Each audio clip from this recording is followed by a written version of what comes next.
C'est la pire année que la Biennale de Venise ait jamais connue, du coup j'hésite à y aller. Attends, je vais t'expliquer et puis tu me donneras ton avis. On commence parce que certains médias appellent les pavillons des parias. D'abord il y a le retour de la Russie, exclu après l'invasion de l'Ukraine.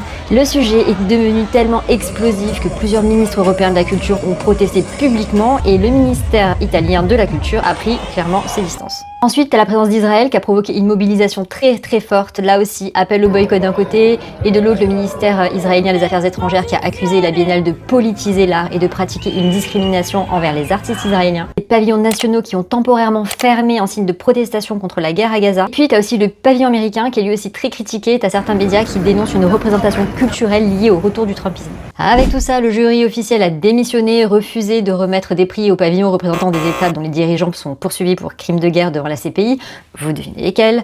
Résultat, un système de prix au public devrait être mis en place. Il y a aussi eu la mort brutale de la commissaire Koyoko avant l'ouverture, puis faut parler des performances volontairement choquantes. La plus commentée est celle de la performeuse autrichienne Florentina Holzinger avec un spectacle mêlant urine, nudité, jet ski et acrobatie extrême. Certains parlent d'un geste féministe radical, d'autres d'un carnaval du choc permanent. Cette biennale ultra politisée, institutionnellement instable, marquée par la guerre, les boycotts et les fractures idéologiques, me fait penser quand même à une sorte d'opéra contemporain monté sur une plateforme pétrolière en feu. D'un côté, je comprends l'importance de protester, mais de l'autre, je peux pas m'empêcher de penser aux artistes qui subissent les conséquences des décisions de leur gouvernement. Alors toi, tu en penses quoi? On y va ou on y va pas?